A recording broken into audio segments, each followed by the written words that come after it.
아까 그랬구나.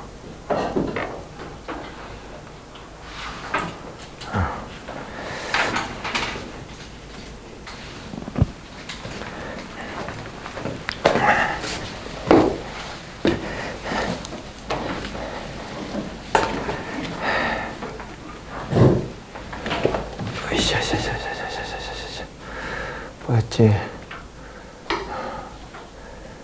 이거였나? 아니지. 이거였나? 아니지. 아, 얘를 눌렀지, 참. 아씨, 헷갈려. 얘지.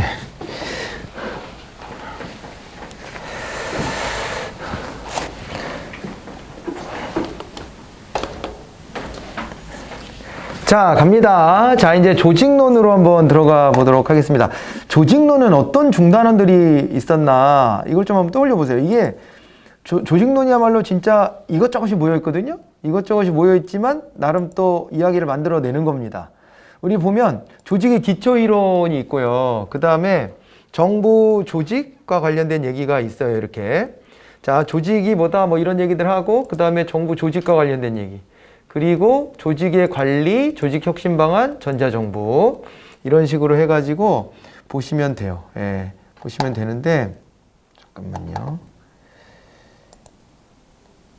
아이고.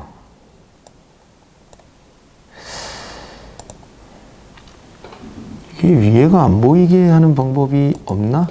잘 보고 있는 거죠, 그냥? 네. 맞추기인가? 아니야. 뭐야, 이건? 모르겠다. 자, 갑니다. 아, 이걸 좀 없애고 싶은데 방법이 있을 텐데 지금 모르겠네. 지금 시간 보내기 어려우니까 그냥 할게요. 자, 그래서 여기 보면은 조직의 기초 이론, 정부 조직, 조직 관리, 조직 혁신 방안, 전자정부. 이렇게 있는 게 조직이 뭐냐. 관료제 중심으로 해가지고 조직에 대한 기본적인 이론을 얘기하고, 그 다음에 정부 조직. 이거는 이제 우리나라 정부 조직 등등 해서 여기다 포함해서 보고, 조직의 관리가 뭐예요? 이게 그거예요. 동기부여 이론하고, 리더십 이론하고, 그 다음에 갈등 뭐 이런 거 있잖아요. 권력 뭐 이런 거 얘기하는데, 그리고 뭐 커뮤니케이션 뭐 이런 거. 그런 게 모여있고, 조직 혁신 방안은 뭐 MBO, TQM 뭐 이런 거 나오는 거지 뭐. BSC 뭐 이런 거. 그런 거 나오는 거고, 전자정보 하나 깍두기 있는 거고. 그렇게 생각하시면 됩니다. 그래서 조직의 기초 이론을 짠 열어보면, 여기에서 이제 이론의 전개 해가지고요. 이게 어떻게 돼요? 이론의 전개가. 고전적 조직 이론, 신고전적 조직 이론, 그 다음에 현대적 조직 이론. 그래서 이게 보면 고전적 조직 이론은 그냥 뭐예요? 과학적 관리론이에요. 신고전적 조직 이론은 인간관계론이고, 그죠? 그리고 그 다음에 조직의 분류인데 공식 조직과 비공식 조직이 있다. 그래가지고 공식 조직은 이게 보면은 관료제하고 탈관료제. 비공식 조직이 인간관계론에서 강조하기 시작한 거잖아요. 예, 그래서 요 비공식 조직 같은 경우에는 요 안에서, 요 공식 조직 안에서 자기들끼리 인간관계로 모이는 거죠. 그런 차이가 있습니다. 그렇게 봐두시고, 여기 이제 관료제, 배버, 관료제, 예, 요게 있고, 뭐 유형 성격이 있는데 넘어갈게요. 그리고 요 특징들 있잖아요. 이런 건 여러분들이 다 찾을 수 있을 거라고 봅니다. 예, 관료제. 이건 더럽다 대놓고 외우는 게 아니라 특징을 이해하고 가면 돼요. 그죠? 그러면서 이 관료제 조직의 원리, 요거는 제가 막 피라미드식으로 이렇게 해가지고 막 맨날 그려드렸던 거 있잖아요. 예, 그거 잘 떠올려 놓으시면 돼요. 이거는 떠올려 놓으시고, 그 다음에 탈관료제는 관료제가 아닌 나머지 조직 유형은 다 탈관료제야, 이게. 그래서 이게 정보사회가 오면서 이런 특징을 갖는 조직이 나타났는데, 그 팀제 같은 걸 떠올리면 가장 그냥 전형적인 겁니다. 팀제 같은 걸 떠올리시면 돼. 그렇게 하면 되고, 그래서 조직의 유형으로 가보면 이런 거 있잖아요. 민츠버그의 단기전사임, 그러죠? 단기전사임, 전기핵중지. 단기전사임, 전기핵중지. 이렇게 외웠잖아요. 그렇게 외우고, 블라우 스코트, 뭘 중심으로? 예, 수혜를 받는 집단 대상자를 기준으로 해서 나눠요. 그래갖고 여기 호혜적, 기업조직, 봉사조직, 공익조직 이렇게 모여집니다. 네, 그렇게 되고 호혜적 조직은 뭐 공익결사 이렇게도 하기도 해서 헷갈리지 말고 이 공익조직은 헷갈리지 말고 보셔야 돼요. 공익결사 자기들끼리 결사했다 뭐 그런 얘기잖아, 그죠? 자, 그리고 이제 에지오니 권력과 복종 관계에 따라 가지고 요 이제 강제 공리 규범 조직 이렇게 나눠졌던 거 다 기억하시죠? 파슨스 카츠카는 얘네들은 공통점이 있는 거 AGIL 기능을 중심으로 해가지고, 그죠? 체제 이론에서 나오는 체제 기능 AGIL 기능 요거를 기준으로 해가지고 유형을 이렇게 이제 4개로 나눕니다. 예, 뭐 AGIL 자체가 이제 적응, 목표 달성, 통합, 체제 유지잖아요. 요게 AGIL이 이거잖아. 거기다가 맞춰가지고 여기 보면 이렇게 경제 조직부터 정치 조직, 통합 조직, 형상 유지 조직. 파슨스는 이렇게 나누는데 카츠카는 그걸 저렇게 안 나누고 경제 조직 하나 밑으로 내려요. 그래가지고 여기 보면은 경제 조직이 목표 달성 기능에 나옵니다. 그리고 정치 조직도 하나 밀려서 통합 기능 이쪽으로 들어가요.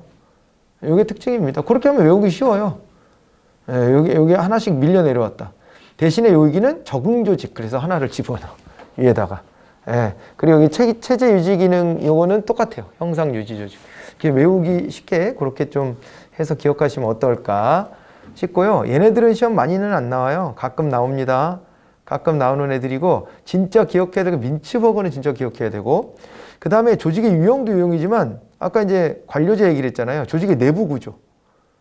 조직의 내부 구조와 관련해서 보면 변수가 있어요. 변수가 2개로 나눠지는데 기본 변수와 상황 변수로 나눠지죠.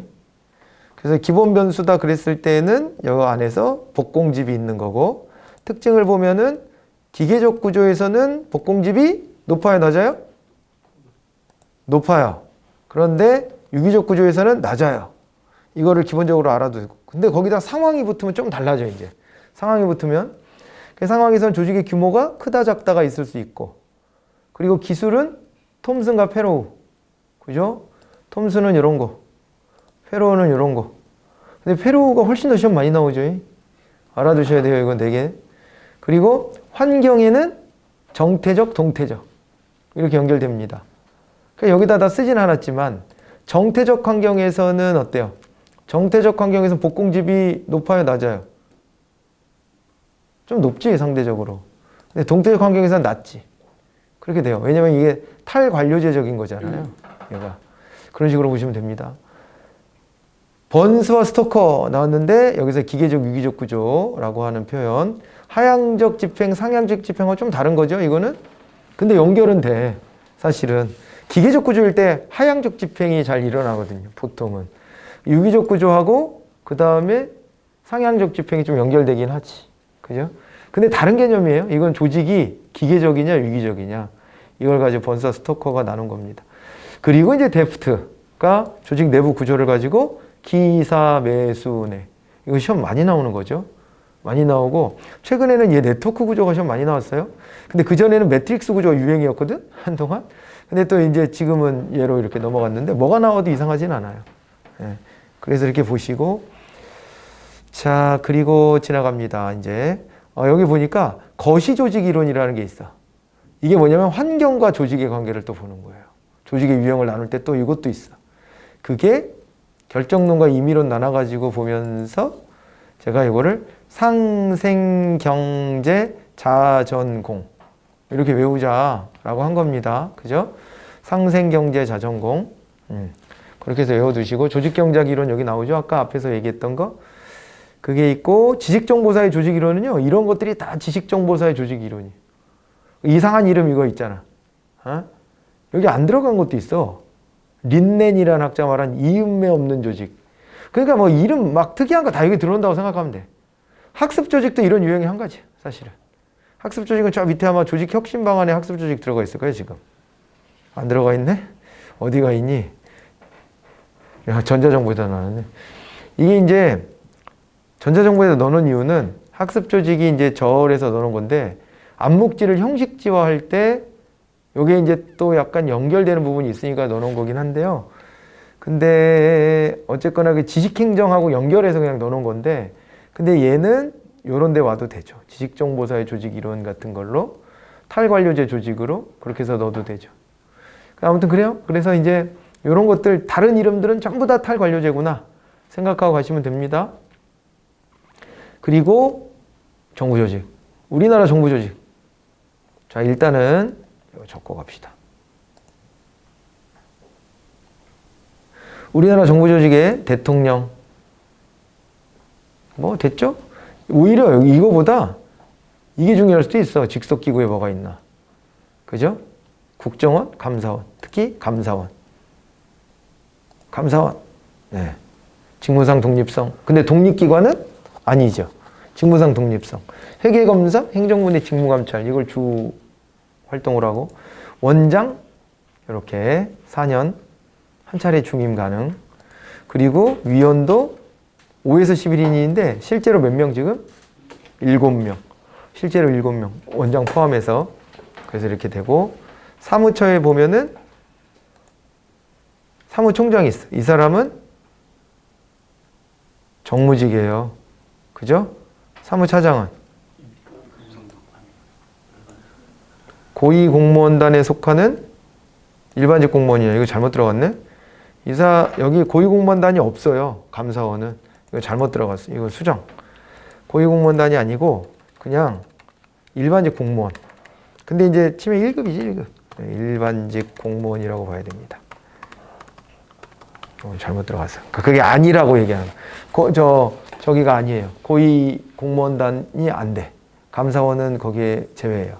그래서 이제 이렇게 해가지고 정리를 하시고 그 다음에 방통위가 있네요. 그죠? 방통위가 위원회 중에서 대통령 직속으로 돼 있다는 거 이런 거 정도 알아두시면 돼요. 나머지는 뭐 그냥 그죠? 총리 밑에 근데 딸려 있는 게 많아. 행정각부 통할하죠? 국회 동의하에 대통령 임명하죠? 우리 법에서 봤을 때는 국무총리가 어디에 위원장 돼요? 규제개혁위원회, 그 다음에 또 정부 업무평가위원회 위원장 겸하죠? 그런 것도 봐야 돼. 다른 것도 위원장 많이 해. 근데 이제 일단 우리 시험에 나올 법한 거는 그 2개. 그리고 자기 밑에 위원회들을 또 여러 개 두고 있죠. 이렇게. 그러죠? 위원회들을 여러 개 두고 있습니다. 국민권익위원회, 공정거래위원회, 금융위원회, 원자력안전위원회. 처도 4개. 이렇게. 그죠? 4개. 이렇게 받으셔야 돼요. 이게 다 총리 밑에요. 국무조정실 있고, 국무총리 비서실이 있고. 그죠? 정부 업무평가를 주관하는 데가 그래서 어디예요? 위원장이 국무총리라며 주관하는 데가 국무조정실이에요. 그래서. 이게 총리 밑에서 이게 따까리 하는 거거든. 국무조정실이. 그래서 좀 이 포괄적인 업무들을 봐요. 그리고 얘가 업무평가 되게 중요하기 때문에 회계 같은 거 좀 잘 알고 그래야 되거든. 기재부 출신들이 많이 와, 그래서. 네. 기재부 출신들이 국무조정실장 갔다가 기재부 장관 되는 경우도 있고 그런 식으로 많이 왔다 갔다 하죠. 근데 이번에 국무조정실장은 아니다. 이번에 국무조정실장 출신이 교육부 차관으로 갔구나. 그게 좀 독특하더라고요. 아무튼 간에 루트가 꼭 일정한 건 아니지만 기재부 출신들이 원래 많이 와요. 그렇게 오고 그리고 이제 국무회의는 뭐 잘은 안 나오지만 이런 구조다라고 하는 거 봐두시면 되고 개선망료 요거 비교는 잘 하셔야 되죠. 예, 이것도 뭐 아주 자주는 아닌데 가끔 나오니까 보조기관이냐 보좌기관이냐 해가지고 비교하셔야 되고 이런 거 정리 마지막 하셔야 돼요. 장단점 비교를 하시는 거예요. 시험에 나오면 요거의 특징, 장단점 이런 걸 물어봅니다. 장단점 비교 잘 하시고 위원회는 유형도 있고요. 여기도 장단점 비교를 잘 하셔야 돼. 사실은 장단점이 좀 생략돼 있지만 장단점 비교 잘 하시고요. 특히 행정위원회가 뭐냐 이런 걸 좀 봐야 되죠. 행정위원회의 대표적인 종류로 소청심사위원회 여기도 시험에 잘 나오는 편이고 그러합니다.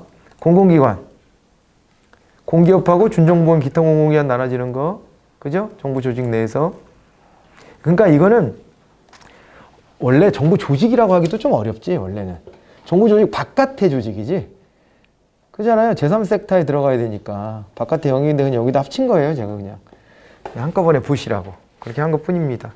그래서 공공기관을 저기다 넣기도 하죠. 재무행정에다 넣기도 하는데 그거는 이제 기재부에서 관할하는 데라 그래서 그냥 그렇게 넣기도 하는데 저는 그냥 여기다 넣습니다. 그래서 이건 정부 조직은 아닌데 좀 플러스 알파 개념으로 보셔야 되고, 책임운영기관 또 정부 조직이에요. 소속 책임운영기관과 중앙 책임운영기관. 이렇게 해서 보셔야 됩니다. 자, 우리 이제 정부 부처 공기업이라는 것은, 이건 다른 말로 정부 기업 그냥 부르고, 이거는 또 공공기관이라고 하기에는 좀 그래. 사실은. 얘는 또 어떻게 보면 정부 부처 공기업은 따로 떼어서 이렇게 갖다 넣어도 상관없을 정도예요. 얘는 이렇게 떼어서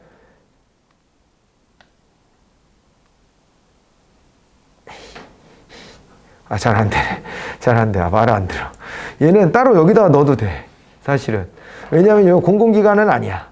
그래서 그럼 구분을 하셔야 돼요. 여러분들이. 잘 알죠, 이제? 잘 알죠? 예. 그래서 얘는 이제 요 법에서 규정하는 바하고는 좀 다르고. 그리고 이제 얘네들도 정부조직, 얘도 정부조직. 근데 얘들은 정부조직이 아닌 애들. 바깥에 있는 애들. 그렇게 보셔야 되고. 됐죠? 그 정도 하고. 조직의 관리. 샤인의 인간관을 바탕으로. 여기서 보면 합리적 경제인관, 사회인관, 그 다음에 그 자아실현인관 뭐 이런 게 있어요. 복잡인관. 뭐 이런 걸 바탕으로 이제 동기부여 이론, 내용 이론과 과정 이론 얘기하는데 이 종류들 먼저 나누셔야 돼, 이렇게. 가끔 시험에 이런 게 있어요. 다음 중 내용 이론이 아닌 게 뭐냐. 이렇게 나오기도 합니다. 이거 나눠서 보시고. 그리고 이 중에 시험 많이 나오는 경우 메슬로우 당연히 봐야 되고요. 이 생한사존자. 생한사존자. 엘더퍼가 또 그래서 많이 나오죠. 같이 비교하면서. 엘더퍼의 세 가지. 맥그리거 XY. 아지리스의 미성숙 성숙. 탁탁 튀어나오게끔 해야 돼요. 학자 이름이 많으니까 여기에. 학자 이름이 많아서 헷갈릴걸? 얘 많이 나오죠. 허지복. 이건 뭐 시험 진짜 많이 나옵니다. 얘보다 더 나와요. 메슬로우보다. 잘 알아두셔야 돼. 요즘 들어서 맥클리랜드가 좀 나왔어. 요즘 들어서. 근데 많이 나오는 편은 아니야, 원래는.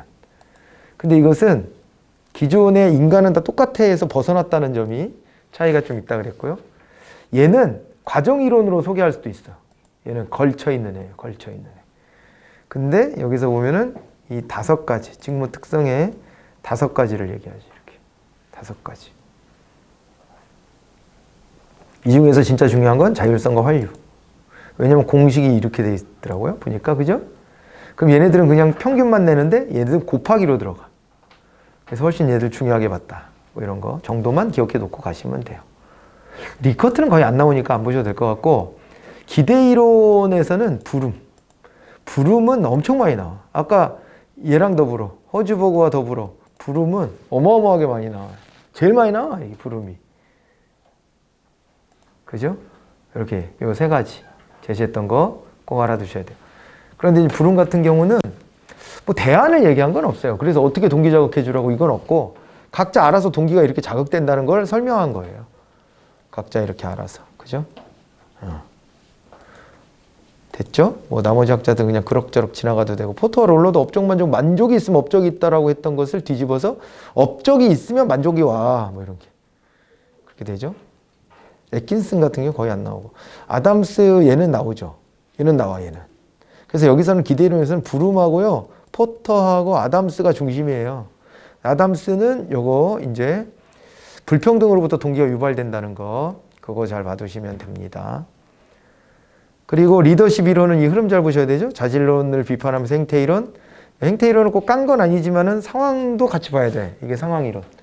거기다가 변혁적 리더십까지 그렇게 받으시면 될 텐데, 자질론은 그냥 뭐가 떠올라요? 자질론 그러면? 카리스마. 그러면 떠올리시면 돼. 카리스마 있는 사람은 어디 가서나 다 리더를 한다. 뭐 이런 건데, 얼추 뭐 그럴 것 같기도 해, 사실. 이게 아예 얼척 없으면 안 나와. 얼척은 좀 있어요. 이게 자질론, 특성론.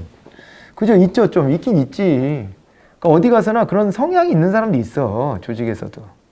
그리고 그런 걸 지향하는 사람도 있고. 근데 그러기 싫은 사람도 있어. 전면에 쓰는 거 싫고. 그죠? 저도 그래서 출세 못한 것 같은데. 같이 단체 사진 찍자 그러면 저 뒤에 숨거든요, 그냥. 키도 작으니까 숨기도 좋아. 가서. 쓱 숨는데, 꼭 그럴 때 센터 욕심내는 사람도 있거든. 그 기질이 좀 있어요, 기질이 있는데, 그런데 어디 가면 저한테도 근데 일을 맡기더라고요. 근데 그거는 좀 다른 차원 같아. 제가 카리스마가 있는 스타일은 아닌 것 같잖아요, 딱 봐도. 그런데 뭔가 좀 뭐라 그럴까, 생각을 좀 뒤집어서 하는 경향이 좀 있거나, 그러다 보니까 아이디어가 많은 사람 정도로 치부하는 경향이 좀 있더라고.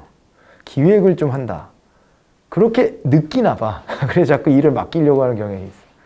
아니면 내가 호구 같아서 맡기는 건지, 하기 싫은 일을. 어쨌거나 그런 게 있어서 보니까 이거만으로 설명은 안 되는 것 같아. 사람들 내 휘어잡고 뭐 이렇게 할 수 있는 성질이 아니거든요, 제가. 그냥 조용히 말도 아끼고 그런 편이야, 웬만하면. 근데 이제 그래요. 그러면 이게 아닌 것 같네? 맡길 때 보면 제가 그렇다면 뭐 리더 뭐 이런 건 아니지만 이제 예를 들자면 그렇다는 겁니다. 저한테도 일을 맡기는 경우가 있더라. 그럼 그건 뭐지? 이건 아닌 것 같아. 그죠? 근데 사람들이 믿어줘요. 믿어주고 그러는 게 있어. 그럼 이거 아니고 어떤 조직의 특성상 이거 말고 다른 게 필요한 데도 있나 보다, 그렇게 좀 느껴지죠? 그래서 행태 이론이 나온 거고, 그래서 야, 카리스마 아닌 것도 있어 임마, 그러면서 얘기한 게 뭐예요? 야 임마, 이게 제일 중요한 게 민주형이거든. 민주형 카리스마로 되냐? 그게 민주형이? 아니지, 다른 리더십이지. 이렇게 된 겁니다, 이게. 그잖아요, 그죠? 이렇게 된 거고, 그 다음에 이제 2차 원론 같은 경우는 이제 이걸 발전시켜서 어찌됐거나 이 두 가지로 간다. 높은 구조 주도와 배려. 이렇게 나왔죠, 여기는. 구조 주도와 배려. 높은 구조 주도 형태와 높은 배려 형태가 필요하다. 이게 무슨 얘기냐면, 구조 주도가 사실 과업지향이고요, 배려가 관계지향이에요.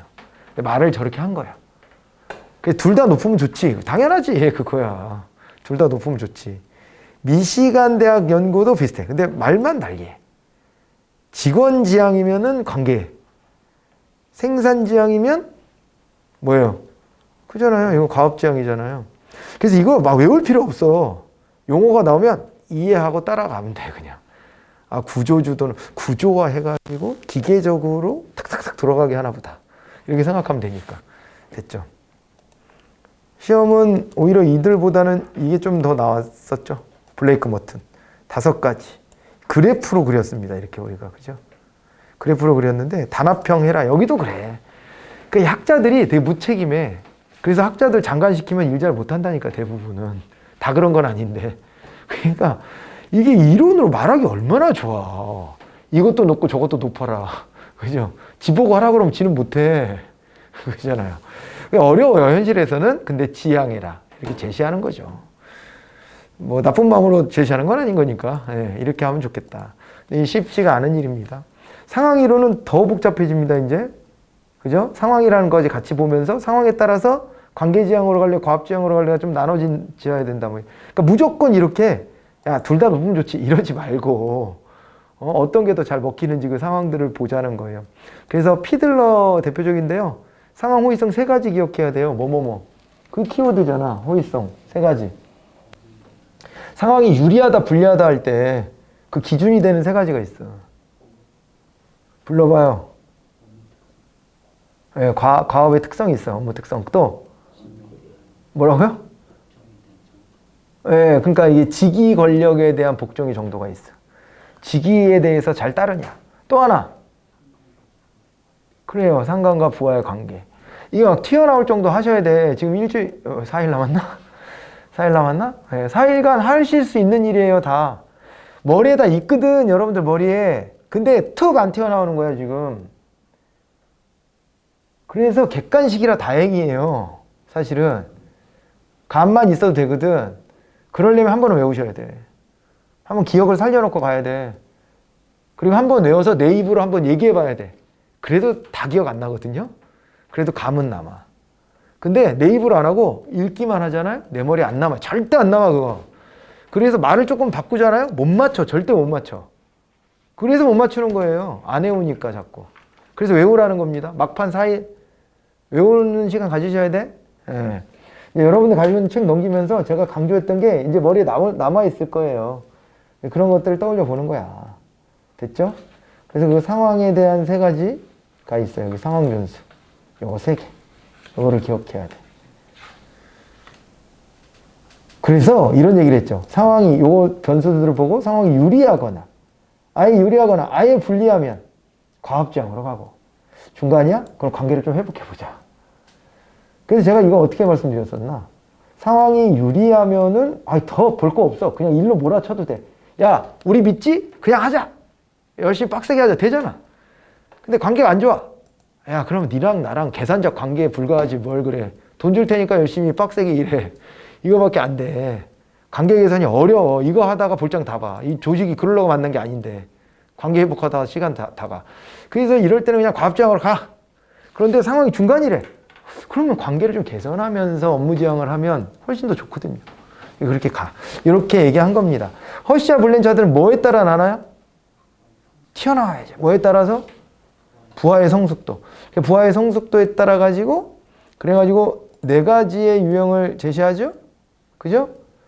네 가지가 낮은 단계에서부터, 이건 꼭 외우고 계셔야 되는데, 낮은 단계에서부터 지시, 설득, 참여, 위임. 지시, 설득, 참여, 위임. 순서입니다. 성숙도가 제일 높은 게 위임이에요. 그냥 맡기는 거. 하우스는 경로 목표 이론이라 그래가지고, 이거는 이제 뭘 봤냐면은, 이거 보세요. 상황 변수로, 자, 환경 변수, 그리고 조직원의 특성, 이런 걸 봤대요. 근데 이거 시험에 잘 안 나오죠. 여기까지 잘 물어보지도 않아. 그냥 유형만 물어봐. 다행히. 이거 4개. 그죠? 4개. 그래서 얘랑 겹치는 건 지시라는 건 겹쳐. 나머지는 안 겹치잖아요. 그죠? 참여가 있구나. 참여가 겹쳐. 안 겹쳐. 이렇게 해야 돼요. 성숙도가 높으면 요 밑에 2개. 성숙도가 아주 낮으면 지시. 그리고 뭘 해야 될지 막 몰라 해. 그럴 땐 지원해줘. 아니면 따분해. 반복적인 업무를 해. 지원해줘야 돼. 그런 걸 합니다. 이렇게 봐두시고. 그 다음에 거래적 리더십과 변육적 리더십은 번스, 베스. 거래적 리더십을 비판한 거죠. 그러면서 뭐가 필요하다 그랬냐. 여기 보면 요걸 기억해야 돼. 카리스마가 하나 플러스 알파로 붙는 거고요. 요 4개를 기억해야 돼. 위에 4개. 이런 거 키워드입니다. 이거 외우면 맞추는데 이걸 안 외워가지고 틀리면 안 되잖아.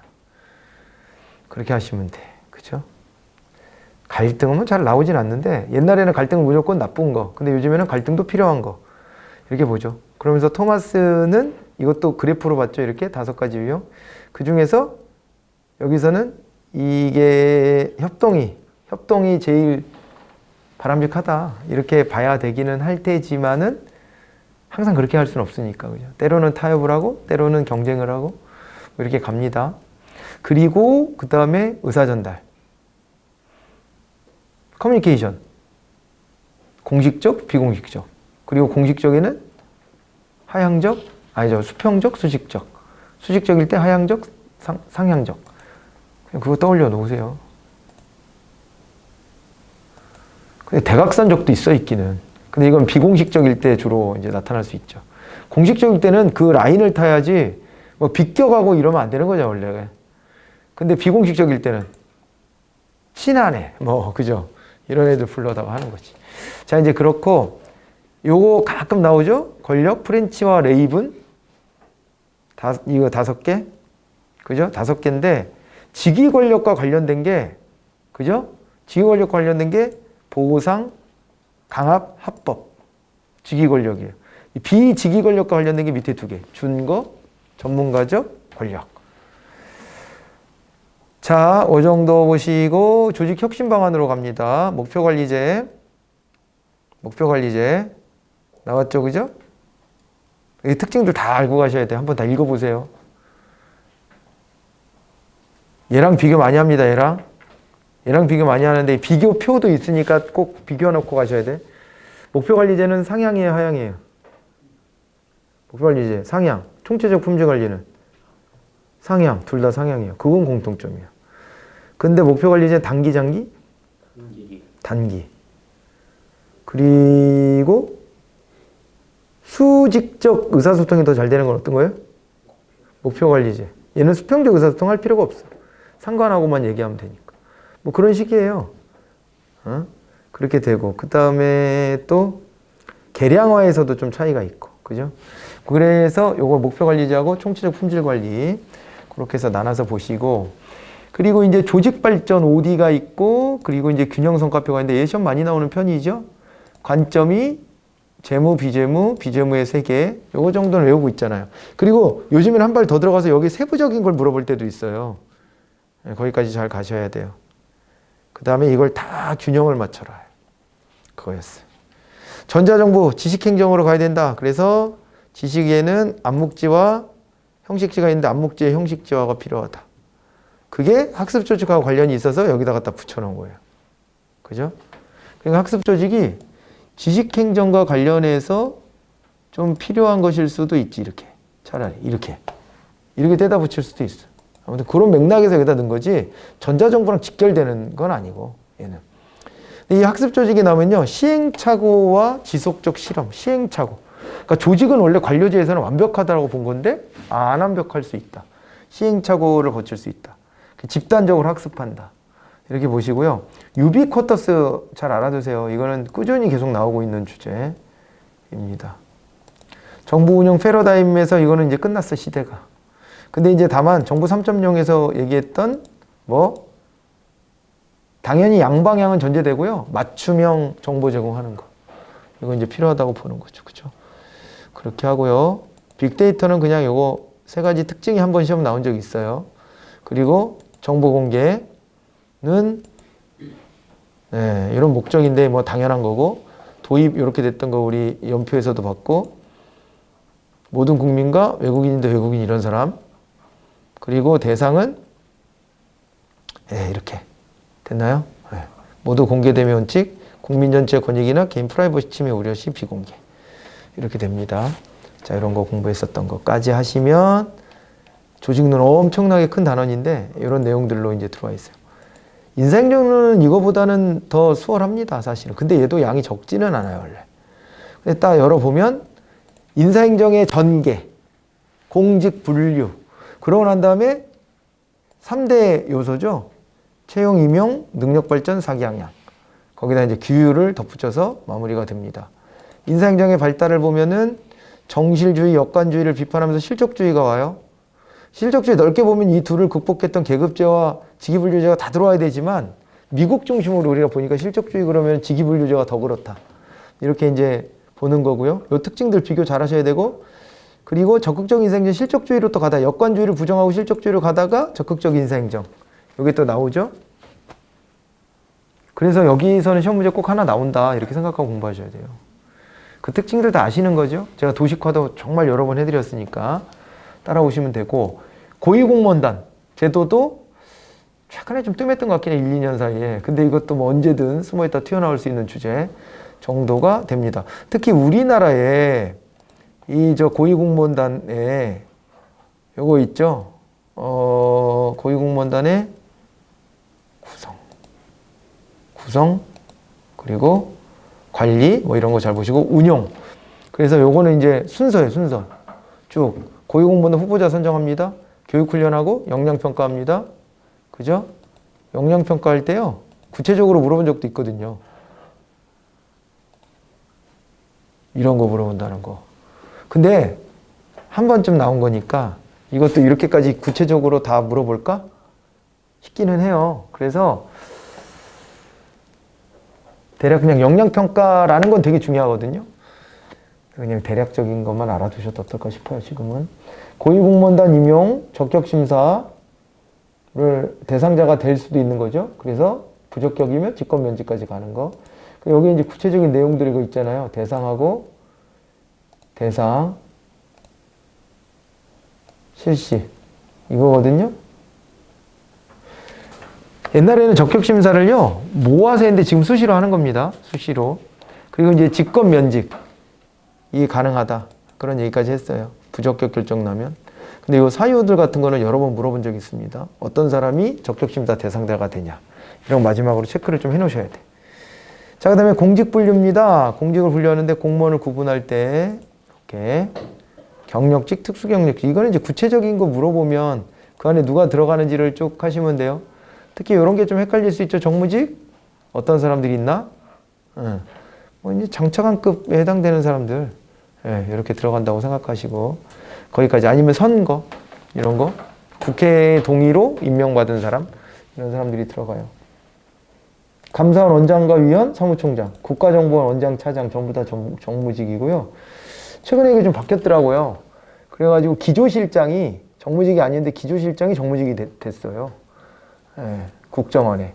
그래서 이제 그런 건 좀 바뀐 부분이 있어요. 바뀐 부분이. 근데 뭐 자주 나오는 건 아닌데 기조실장이 옛날에 나왔었거든, 별정직으로. 근데 이제 그러면은 이제 바뀌는 거지. 급을 올려준 겁니다. 그쵸?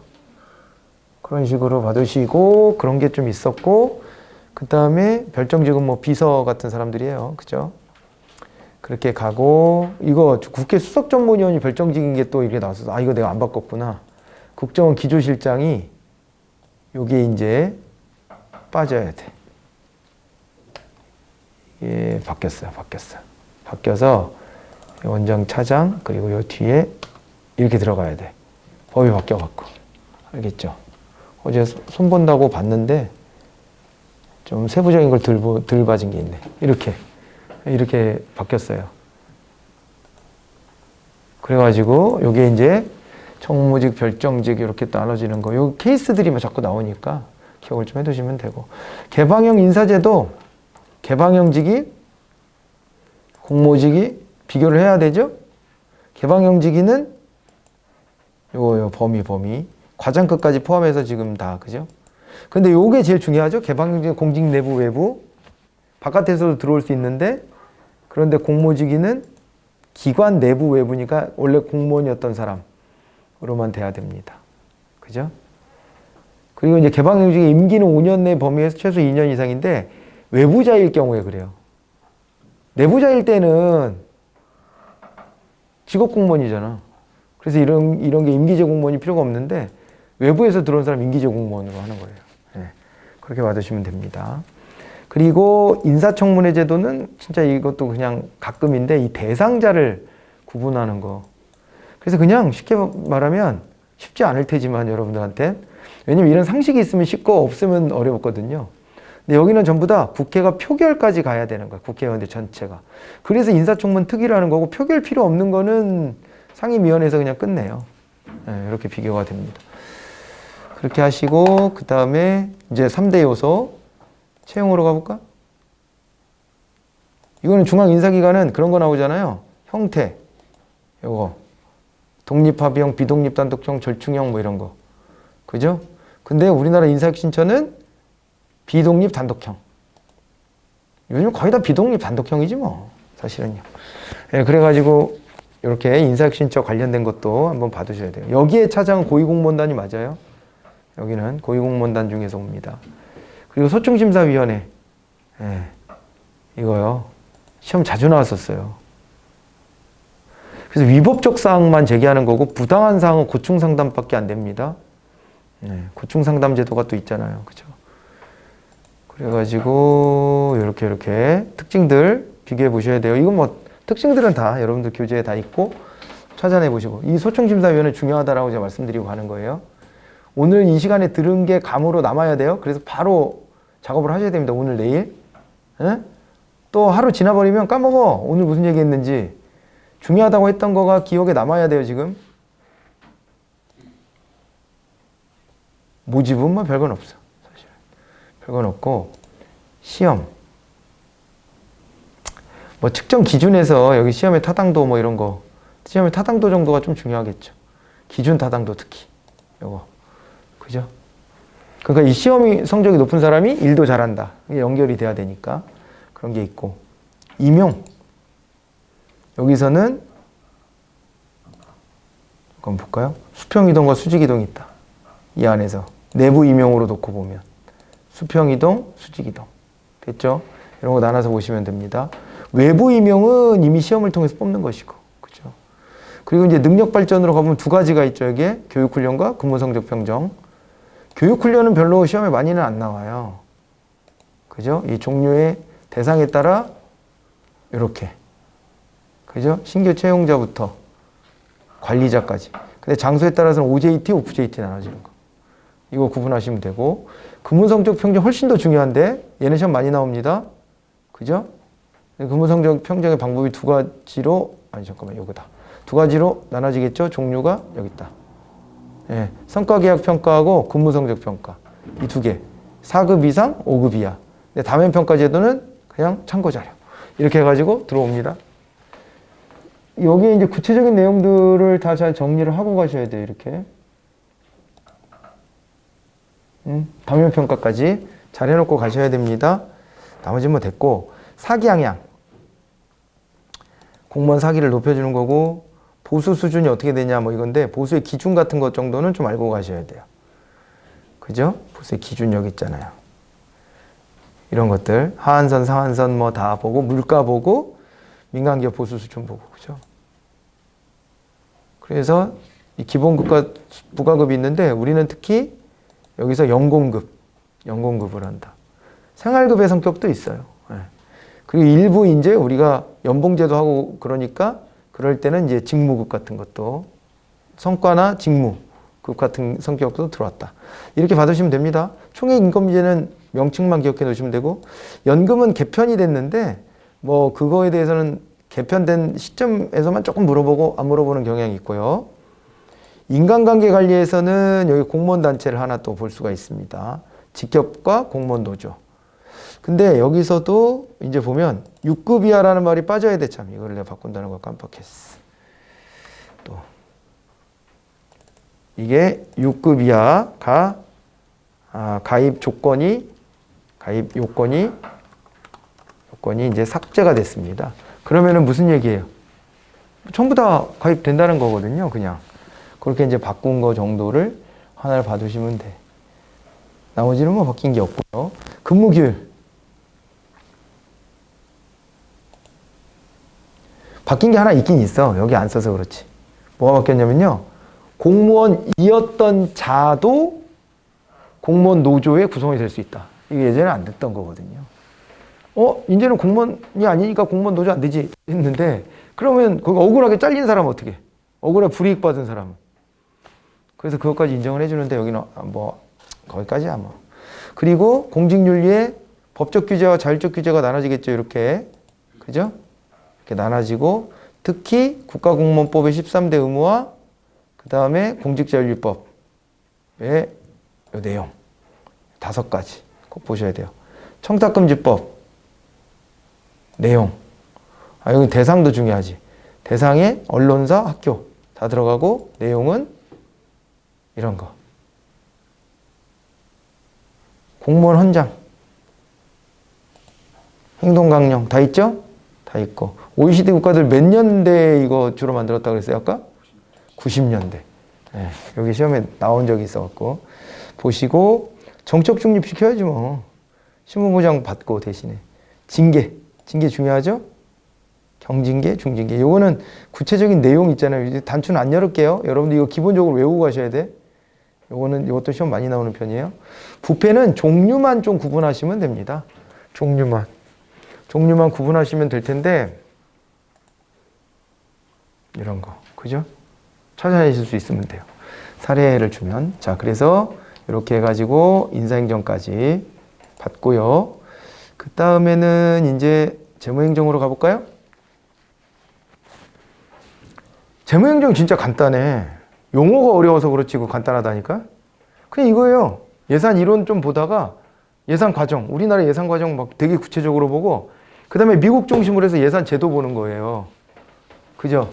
네, 이렇게 해가지고 나눠서 봅니다. 나눠서 보는데, 여기서 이제 예산의 기초 이론이다 그러면은 뭐 이제 예산이 뭐냐 뭐 이런 것들 나왔고, 기능이 뭐냐, 원칙, 요게 좀 많이 나오죠. 노이마르크, 완통기용 공명엄단사안, 요 종류, 그죠? 얘는 이제 통제를 목적으로 하는 건데, 이런 거 쭉 다 기억하고, 여기 예외가 나오는 게 되게 중요해요. 펼치면 다 예외들도 다 넣어놨어. 예외들도. 근데 여러분들이 아무튼 다 가지고 있는 자료에 있는 거니까 그렇게 정리 한번 해보시면 좋을 것 같아요. 그러죠? 예, 그렇게 되고,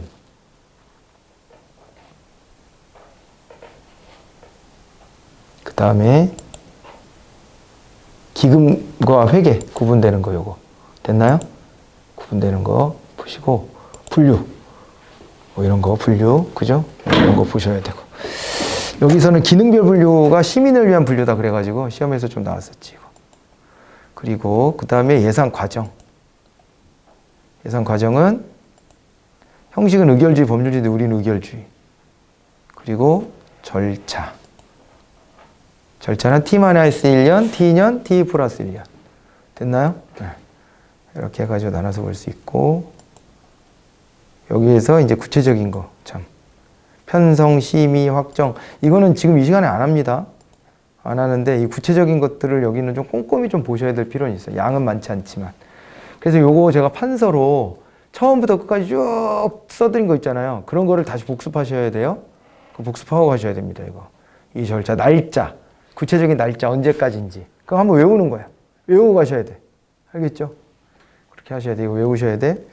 그리고 예산제도에서 예산의 결정 이론으로는 점증주의, 총체주의가 있는데, 점증주의의 종류의 LIBS, PBS, 총체주의에는 PPBS와 ZBB. 이렇게 해서 보시고요. 그 다음에 됐어 뭐. 예. 우리나라 예산제도는 말씀드렸다시피 총액배분 자율편성 PPBS 비슷한 거예요. 유사 제도입니다. 그렇게 받으시고, 민자유치도 가끔 나오니까 용어 정도는 뭐 정리하고 가세요.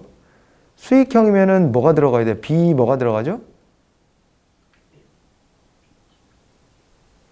어? O예요, L이에요? 5죠, 수익형은. 오퍼레이트. 임대형이 L. 네, 이렇게 순서의 차이는 좀 있지만 이렇게 받으시고요. 됐죠?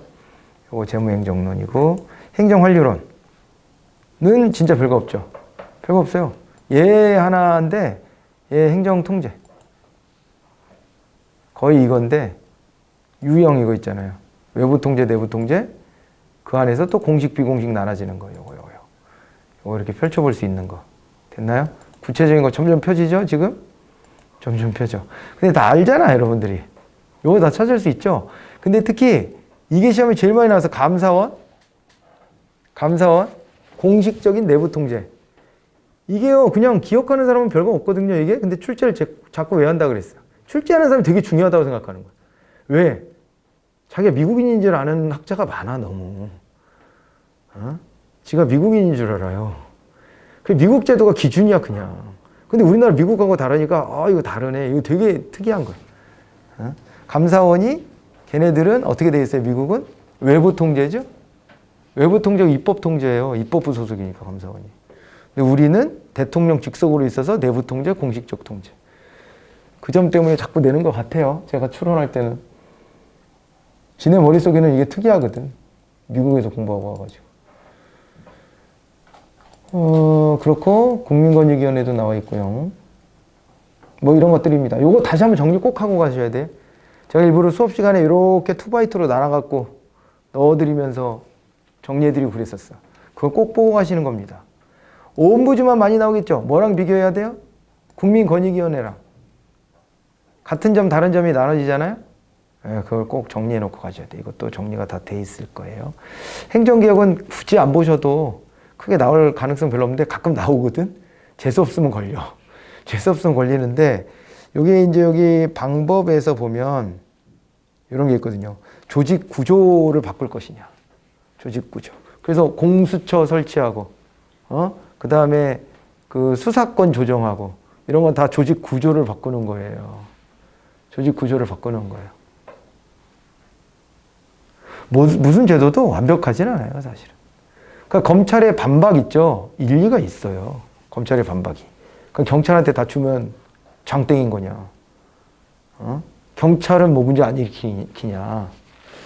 검찰이 오히려 경찰을 한번 견제해 주는 게 필요하다. 맞는 얘기지만 개혁의 대상이 된 이유는 왜 그래요? 검찰의 힘이 너무 세니까 그걸 쪼개자는 취지예요. 그래서 그 취지에 국민들이 반대하진 않는다니까요. 반대하진 않는데 제도가 뭐든 100%짜리는 없기 때문에 항상 이런 반박이 있으면 논리구조상 사실은 타협이 좀 불가피한 경우들이 많아요. 그러다 보니까 그 사단이 나는 겁니다, 우리나라가. 그죠? 그리고, 됐죠? 그거 안 건드려서 문재인 정부가 인기가 더 높았을 것 같아. 그거보다. 국민들은 그거 필요한 거거든요. 아까도 말씀드렸지만, 그게 왜 그렇게 필요해? 왜? 노무현이 그렇게 돼서 뭐 복수하는 건가? 이렇게 생각하는 국민도 있을 거고, 다 다르게 생각하거든. 이게 구조적으로 보면 우리는 공부하다 보면 좀 보이는 거거든요, 이게. 그러니까 검찰 편을 들 필요는 없잖아, 우리가. 그리고 경찰도 문제가 좀 경찰도 쪼개긴 쪼갰어. 자치경찰로 이렇게 쪼개고 했는데 여전히 경찰의 힘이 너무 세질 것이 좀 걱정은 되긴 하는데 그런 거에 대한 조치들을 계속 취해야 되는 거거든요. 그래야 되는 거지. 우리가 어느 조직의 편일 이유는 없잖아, 국민은. 국민을 위해서 니들이 얼마나 잘 노를래 그런 걸 하는 거지. 근데 그거를 조직 구조적으로 접근하다 보니까 충돌이 큰 거였어요. 충돌이 큰 건데 여기서 이제 이걸 좀 아쉬워하는 사람도 있지. 관리 기술적 접근. 예. 그래서 좀 서서히 시간을 봐가며 단계적으로 뭐 이런 거 있잖아요. 그런 얘기를 하는 거예요, 이게. 그리고 그건 사람을 바꾸는 거야. 근데 아마 제가 볼 때는 그게 사실관계인지 아닌지 몰라도 문재인 대통령은 윤석열이라는 사람 검찰총장 안 칠 때 그죠? 이걸 믿었다는 거잖아요. 검찰개혁 제가 제일 잘하겠습니다. 열심히 하겠습니다. 그랬다는 거잖아요. 그런데 되고 난 다음에 법무부 장관을 왜 대통령이 혼자 일방적으로 안 치냐. 거기서부터 시작된 거거든, 갈등이. 그러니까 문재인 정부 입장에서는 야, 발등 찍혔다. 이렇게 생각할 거고 또 이제 윤석열 대통령은 그 당시에 그렇게 생각하는 것보다는 검찰을 일방적으로 왜 이렇게 하냐. 에서부터 출발했을 거예요. 아무리 그래도 이 개혁의 범위 넘어섰다 이렇게 생각했겠지 뭐. 그래서 싸웠겠지. 근데 아무튼 이제 그렇게 시작됐잖아요. 근데 그게 이거거든.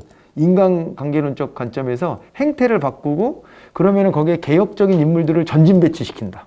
검찰개혁에 찬성하는 사람. 근데 아무튼 그게 결과론적으로는 좀 다른 방향으로 간 것 같긴 한데 임용할 때는 그렇게 한 거예요. 그래서 기습하게 해가지고 거기다 앉힌 거거든요. 그리고 내부자들의 전원이 있어요, 지금은. 거기서 임명할 때 거기 관여했던 사람들이 그 다른 사람들보다 검찰개혁에 대놓고 자기가 하겠다고 했었다. 뭐 물론 그들의 일방적 얘기니까 또 뭐 지금의 윤석열 대통령은 다른 말을 할 수도 있지. 근데 아무튼 그런 얘기도 있더라고요. 근데 아무튼 요것도 시도한 거예요. 안 한 건 아니야, 이게 다 한 거지. 근데 워낙 이 구조를 바꾸는 문제가 크게 부각된 거죠. 그러니까 이렇게 하는 건데 종합적으로 하려고는 한 건데 이게 부각이 많이 된 거지. 그나저나 그래서 이게 행정개혁에 대해서는 이게 이제 가끔 나와요. 이게 어떤 거고 이게 어떤 거고. 그래서 또다시 그 검찰개혁 사례를 말씀드려 봤는데 안 나올 가능성이 훨씬 더 크다. 그래서 아까 이제 요거 중심으로 한번 보고 가도 된다. 그 정도 할까? 그 정도 하지 뭐. 저항은 반드시 있어요. 저항은 반드시 있고 어느 조직이나 저항이 있는데 검찰이 무서운 거는 진짜 검찰이 무섭긴 무섭구나 하는 게 대놓고 덤비잖아요. 대통령한테도. 어쨌건 불만이 있건 없건 딴 데도 조직 개편 많이 했어요. 기재부도 조직 개편 몇 번씩 하고 대놓고 개긴 적은 없어. 그게 되는 조직은 검찰밖에 없어, 우리나라에. 경찰도 대놓고 못 덤벼요. 군인하고 검찰이 제일 무서운 것 같아요, 우리나라에서는. 그래서 군인 개혁도 잘 못합니다. 무력을 가진 애들이 무슨 짓을 할지 모르니까 잘 쉽지가 않아. 그런 것들이 있지. 근데 경찰도 쉽지는 않은 조직이야.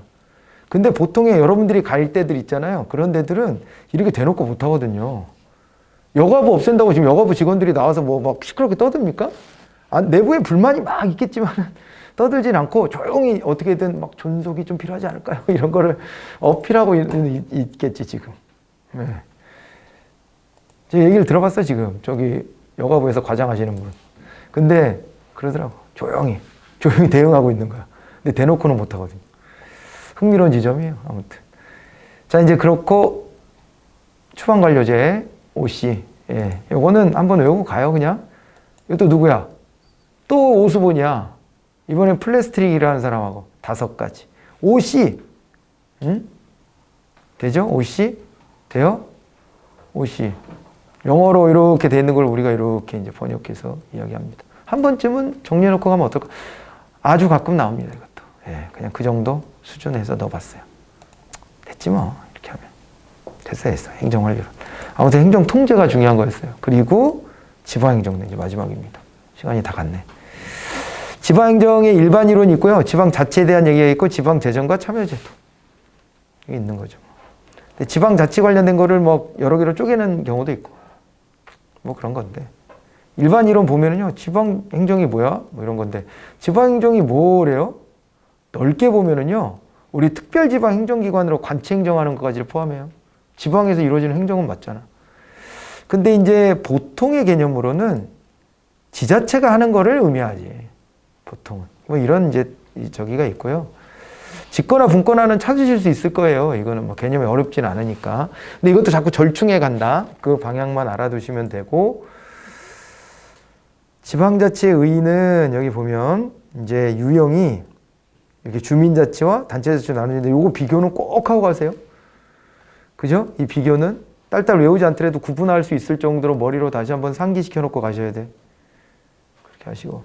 지방자치를 할 때 기관 구성이 기관 통합이냐 대립이냐 이것도 장단점 비교하셔야 되고, 기관 통합형은 우리나라에서는 낯선 개념이에요. 기관 대립형이잖아요. 우리는 장도 따로 뽑고 의원도 따로 구성하는 대립형이기 때문에 그거 보시고, 티브모형 가끔 또 나오니까 이거 어렵지 않은데 이런 거 틀리면 억울하거든요. 되게 쉬운 주제예요. 근데 단독 문제로 나와 자꾸. 앞에서 뭐 있어도 봤죠? 티브? 잠깐 스치고 지나왔는데. 예, 이거 공공선택론 얘기하고 그럴 때 그 공공선택론 중에 나와. 그러니까 경제학계 관점으로 모든 걸 고객과 상품과 이런 식으로 접근한 거예요. 그러니까 지자체 정책도 상품처럼 그렇게 해서 우리가 돈 내고 사지 않고 투표로 산다. 뭐 혹은 내가 이사 가서 그냥 결정해 버린다. 이런 식으로 접근한 건데, 가정이 많잖아요. 이렇게. 근데 이 중에 다수의 참여자 빼고는 다 비현실적. 이게 시험에 나오는 포인트입니다. 이 가정을 자꾸 물어보니까 이 가정 정리하고 가세요. 그렇게 하셔야 돼. 됐죠? 비현실적이다. 우리나라 지방자치인데요. 연역이 나온 적도 있고요. 이렇게. 그죠? 연도까지는 사실은 아니었지만 이렇게 이제 전개되는 과정 이런 걸 물어본 적이 있으니까 봐두시면 되고, 사무와 관련해서 고유 사무와 위임 사무가 있죠. 그죠? 근데 이 중에 기관이임 사무 비중이 제일 커. 이 세 개 비교는 또 제가 되게 자주 열심히 계속 설명드렸어요. 그리고 자치권에 이런 게 있는데 자치사법권은 우리나라 없음으로 나옵니다. 이 뒤에. 없음, 불인정 이렇게 가셔야 되지. 나머지 다 있는 거고요. 그리고 요거 내가 또 안 바꿨나 보다. 자치경찰. 확산 예정이 아니라 확대. 그냥. 됐죠? 확대. 이렇게 하셔야지. 전국으로 확대됐습니다. 제주도만 하다가. 예. 이렇게 해서 지금은 자치경찰 제도를 다 하고 있다. 그리고 이제 구조가 중층제, 단층제 장단점 비교하셔야 되고, 우리나라는 중층제 기준이긴 합니다만, 그리고 구역 변경이라고 나왔는데 자치구역과 행정구역과 관련해 가지고 구역뿐만 아니라 뭐 명칭 패치 분화까지 다 있어요. 그죠? 근데 구역 변경에 대한 얘기를 주로 이렇게 써놓은 건데, 이것도 표 있어요. 표 잘 정리하시고 가셔야 돼. 사무의 원칙에서 요거는 꼭 기억하셔야 되죠. 보충성의 원칙. 그죠? 기초자치단체 우선의 원칙 가시고, 기관에 지방의회, 지자체장이 있습니다. 얘네들 업무까지도 좀 정리해 놓고 가시면 좋아요. 특히 지자체에서 해야 될 업무들 쭉 있거든요. 그런 것들 보시고, 광역행정도 잘 보셔야 돼. 여기는 문제는 한 3개 안팎 나오지만은 되게 디테일한 게 많아요. 좀 사실은 여기도. 그래서 막판에 이 뒤에 단원에 힘이 빠지면 안 되거든요. 뒤에 단원이. 그래서 광역행정에 관련해서 방식 요거를 좀 봐야지. 이렇게 공동처리 방식 이런 거. 그 다음에 연합 방식은 우리나라 안 하니까 지워도 돼. 통합 방식 이런 거. 합병, 전부사무조합 이런 게 있는 거. 그리고 특별구역 뭐 교육구 설치한 게 있으니까 그거는 따로 보고. 그 다음에 분쟁이 발생했을 때 어떻게 해결하냐, 이것도 중요하죠. 중앙정부 지방자치단체가 분쟁할 때 행정적 분쟁제도로서 뭐가 있냐면, 여기 복잡합니다. 지도 지원, 지도 감독, 시정명령, 직무이행명, 이거 다 공부했던 기억나요? 이것도 제가 도식화 해드렸어. 다 판서가 다 있을 거예요, 여러분들이. 저기 필기가. 네. 다시 한번 보세요. 자치사무에 대한 감사는요, 항상 이런 거 나오잖아요. 있긴 있는데, 이거는요, 자치사무에 대한 감사는 어때요? 위임사무가 아니고 자치사무래. 그럼 이거는 상위법 위반 아니야? 이런 거 법률 위반만 따져요. 위법성만. 예, 요거를 갖다가 부당성 여부는 따질 수가 없어요. 부당성 여부는 따질 수가 없어. 그럼 자치가 아니야. 잘했다 못했다 평가하면 안 돼. 법을 위반했냐 안 했냐만 하는 거예요. 다 그런 식으로 해서 보시고 제3자 조정의 행정협의 조정위원회. 그 다음에 지방자치단체 간 상호 분쟁이 있죠. 이렇게. 그죠? 당사자 간 이렇게 조정하는 방식도 있습니다만 제3자 이렇게 해서 중앙분쟁조정위원회, 지방분쟁조정위원회 나눠서 보시면 돼요. 특별 일상기관으로 이제 나오는 게 바로 특별지방행정기관이죠. 그죠? 네. 그래서 여기 장단점 꼭 요거 또 최근에 시험 되게 많이 나왔습니다. 특별 일상기관, 특별지방행정기관 요거 꼭 잘 정리를 해놓고 가시면 돼요.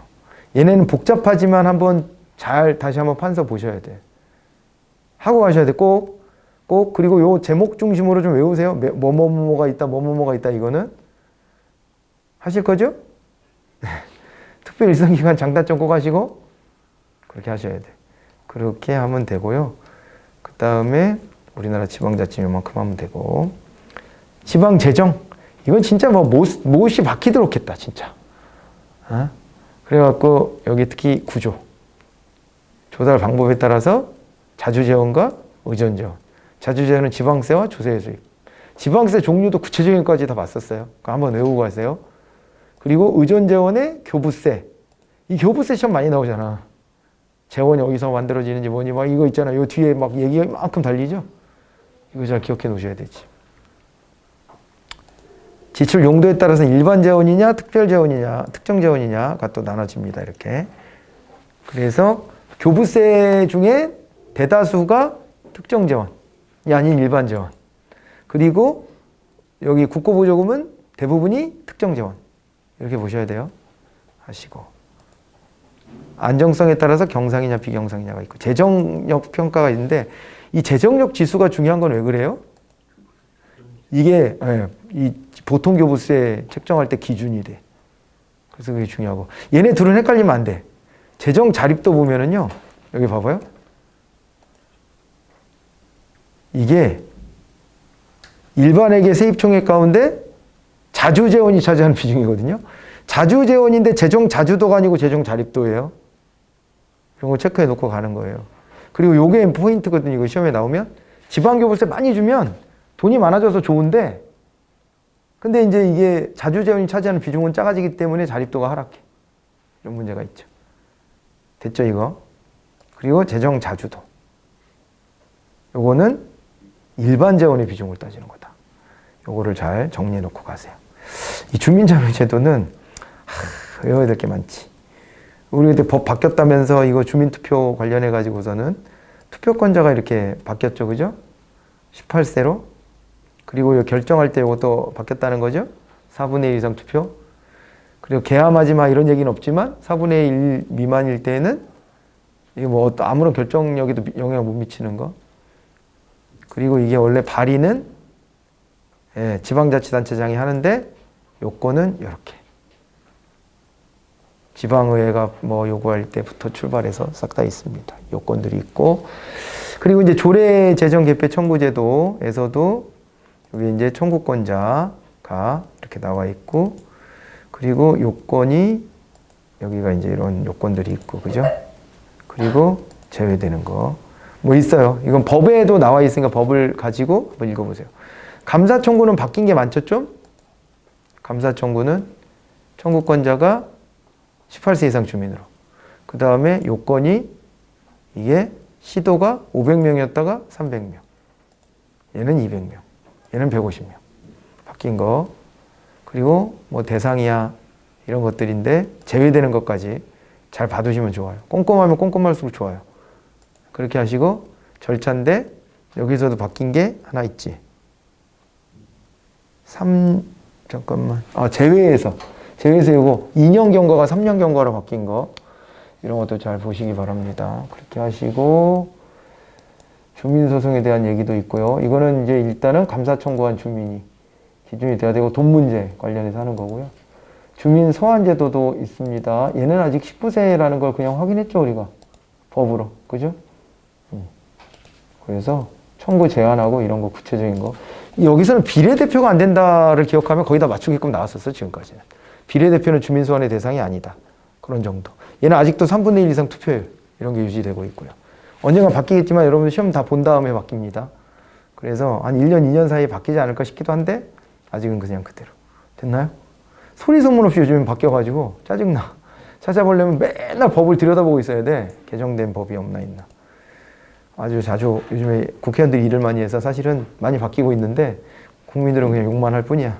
자, 그래서 이렇게 해가지고 전 범위에 대한 중요한 포인트들을 좀 찝어봤는데요. 뭘 외우라고 했는지 기억나요? 자, 다시 한번 마무리합니다. 기초이론 떠올려보세요. 뭐뭐 좀 외워야 될 것 같아요. 기억해야 될 거. 뭐 대표적인 시장 실패, 정부 실패 외우고 가세요. 그리고 그 극복 방안까지. 맞죠? 그거 외우고 가야 될 거고.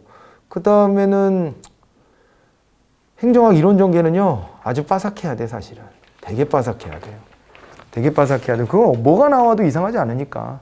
아주 빠삭하게 하셔야 되고, 그 다음에 또 뭘 해야 되죠?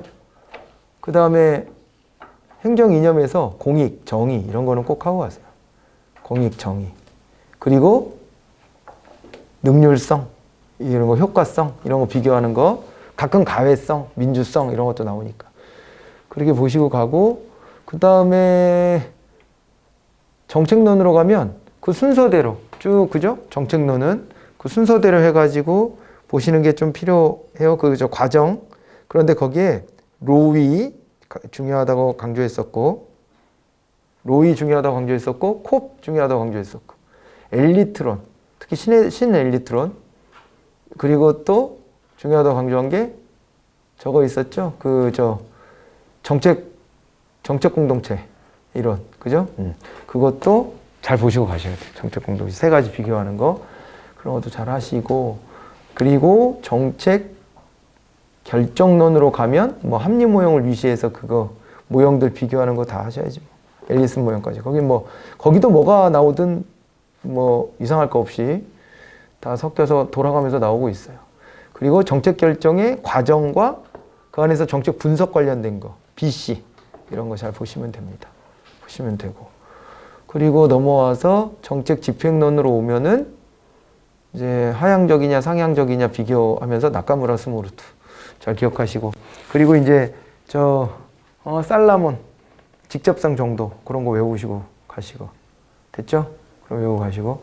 평가론에서는 쿡 캠벨 타당성, 그거 중심으로 잘 기억하시는데, 거기에서 내적 타당성, 외적 타당성, 저해 요인까지 그거 잘 꼼꼼히 보셔야 됩니다. 그렇게 하시고, 그 다음에 조직론으로 가면은 거기서 시험 많이 나오는 게 뭐예요? 일단은 뭐 조직 이론의 전개에서 관료제 특징 같은 거는 당연히 알아야 되고요. 당연히 알아야 되고, 그 다음에 우리나라 정부 조직은 그렇게 막 아주 되게 많이 나오는 편은 아니에요. 그런데 이제 이따금씩 나오는데, 특히 책임운영기관이 그 중에서 제일 많이 나오는 경향이 있어요. 책임운영기관. 거기 제일 많이 나오니까 그런 거 정리해 두시고, 그 다음에 거기다 제가 붙여서 말씀드렸던 공공기관. 공공기관도 많이 나오지. 그런 거 잘 정리하시면 어떨까 싶네요.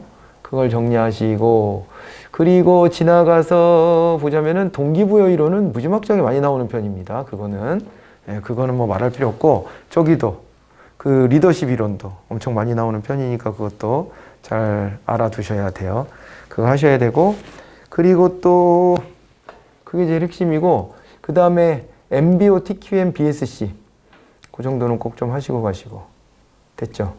그런 거 하시고, 그 다음에 넘어가서 인사행정론으로 가면은 그거 실적주의 중심으로 제가 어떻게 하라고 그랬어요? 실적주의를 놓고 역관제랑 비교, 혹은 실적주의랑 계급제 비교하는 거, 직업공무원제, 계급제 비교하는 거, 그리고 실적주의랑 그 다음에 적극적 인사행정 비교하는 거.